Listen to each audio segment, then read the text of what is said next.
When I'm training for professional competitions, men and women always ask me for advice. To women, I say push yourself harder than you ever have before and go beyond your comfort zone. Focus on your goals.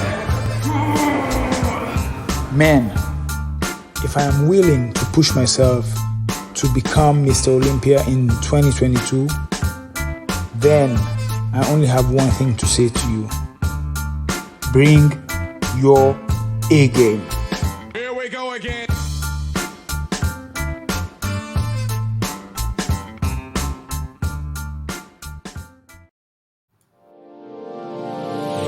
Hey all my Crimsonites, and welcome to the Crimson Cure channel, where we embrace our femininity, increase our womanly values, and celebrate our brothers. So join me on our feminine journey to learn, heal, and grow.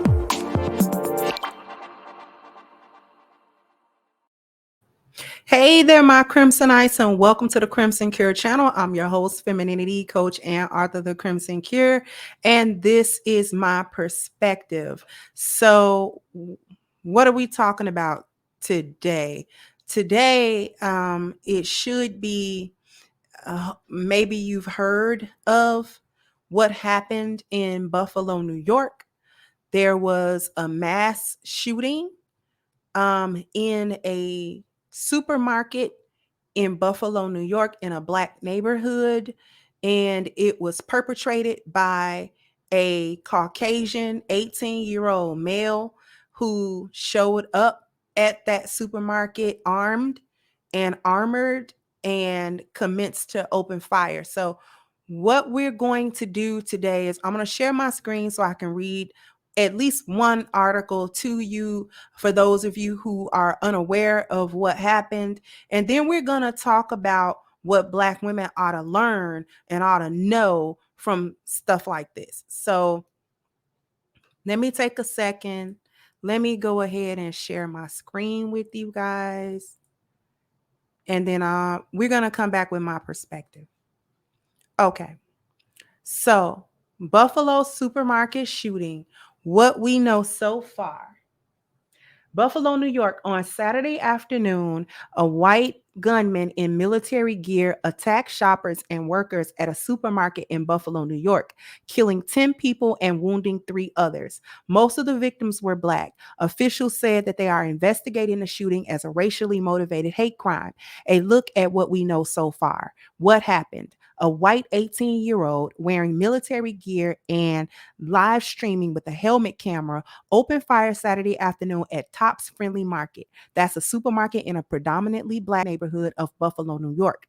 The gunman live streamed the shooting to a small audience on Twitch for several minutes before the platform cut off his feed.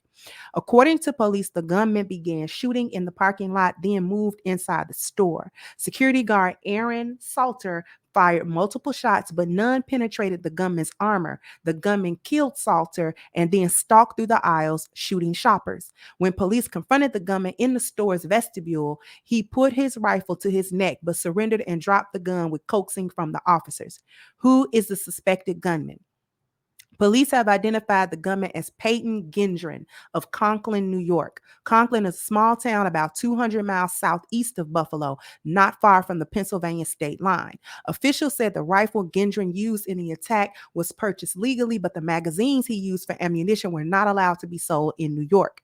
After the shooting, Gendron appeared before a judge in a paper medical gown and was arraigned on a murder charge.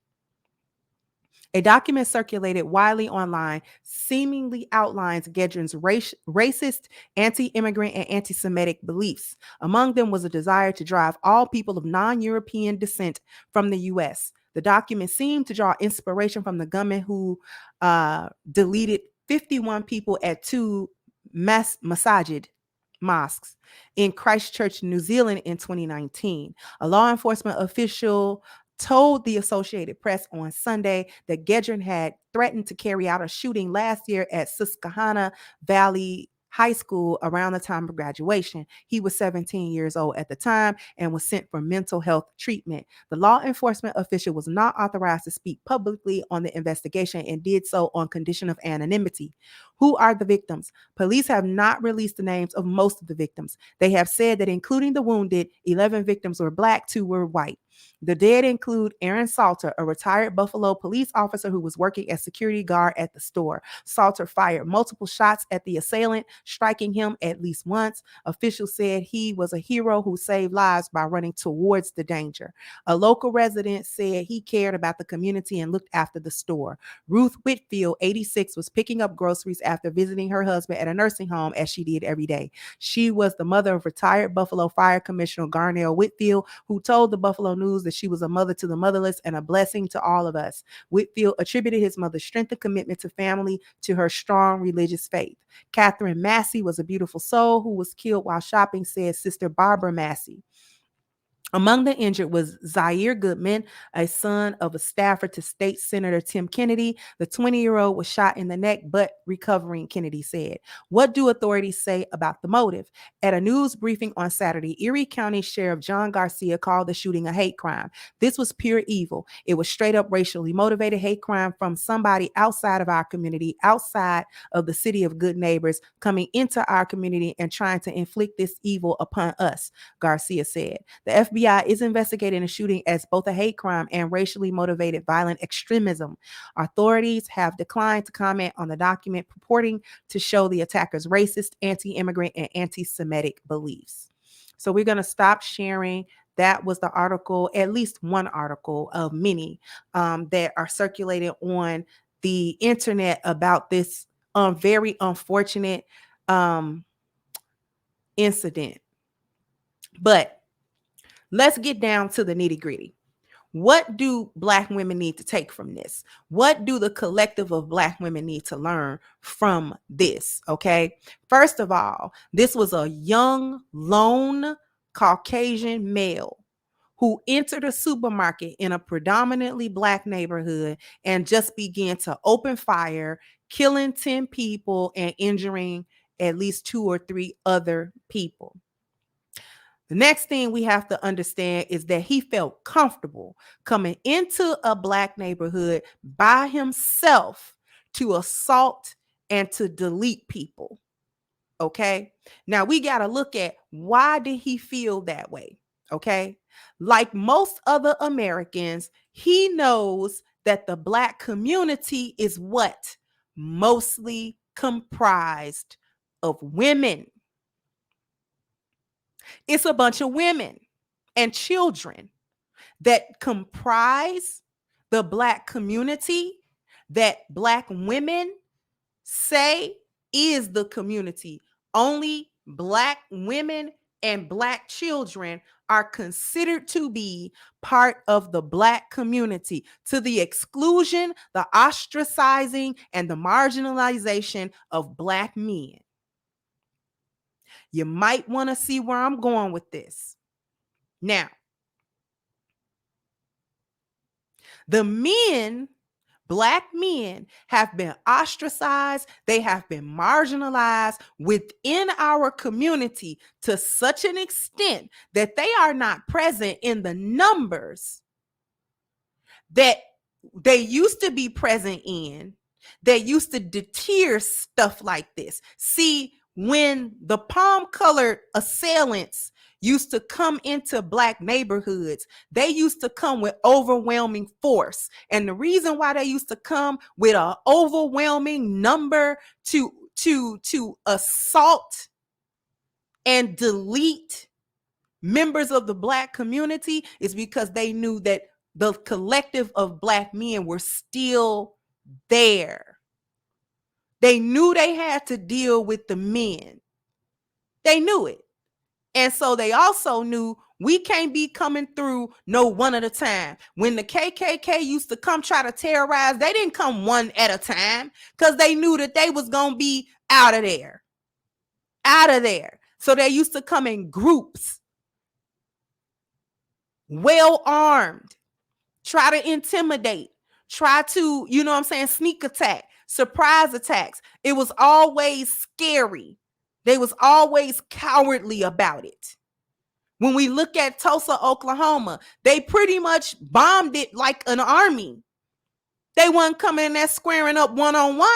Why? Because the men were there. The men were there. And why were the men there then and the men are not there now? Because Black women are invested in a stupid gender war that makes Black women uncovered.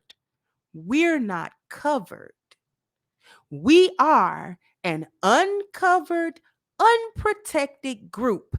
And that is by our own hand, which is in turn by design.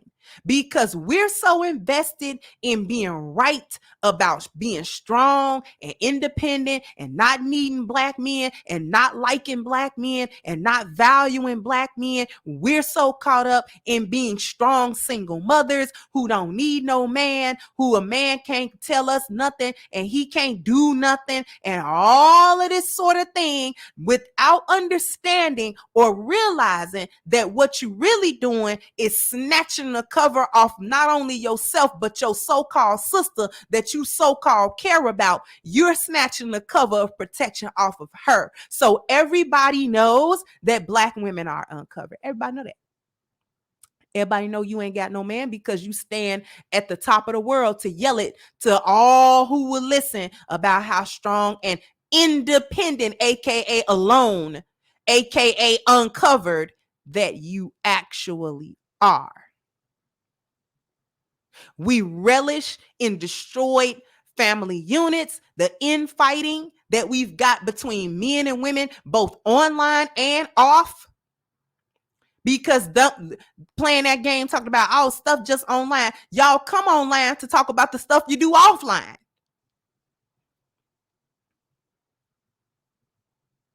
And all of this foolishness that Black women have gotten themselves into, that y'all so proud to do, have left Black women vulnerable to not only psychological attacks, but physical attacks like this. They're not going to stop doing it.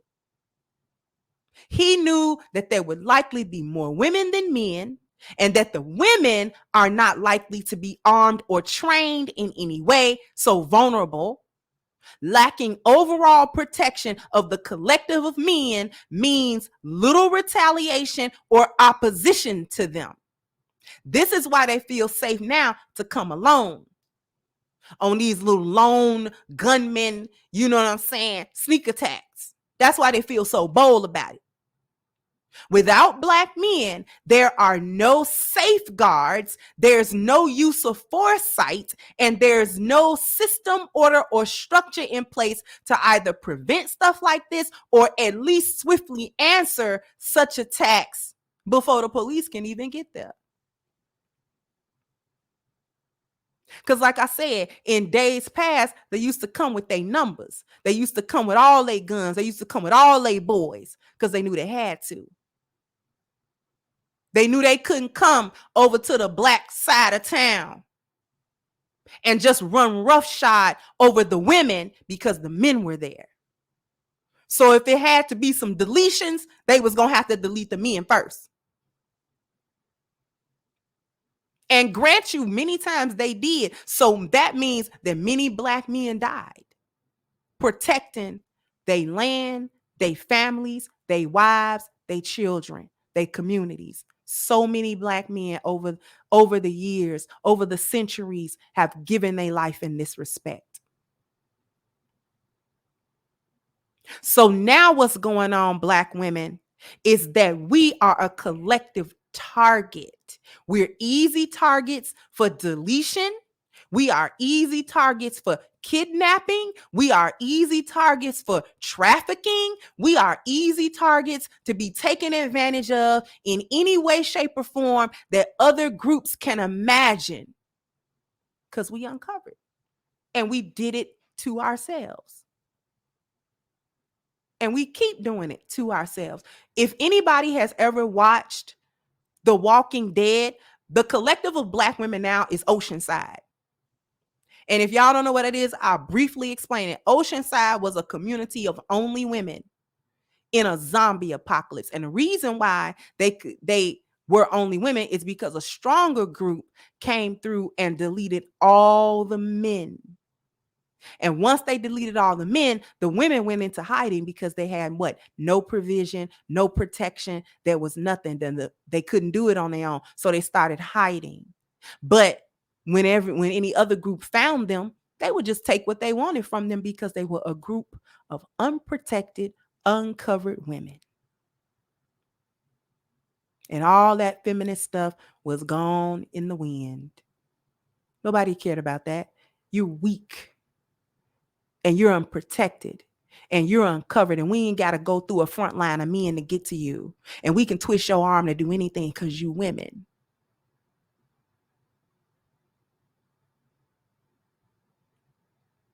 You can't run to the men who would perpetrate this kind of violence on you. You want to run to Zaddy, but it's Zaddy doing it. So now where you going to go? And no other demographic of man care about you to come risk his life. Better get it together. Get it together.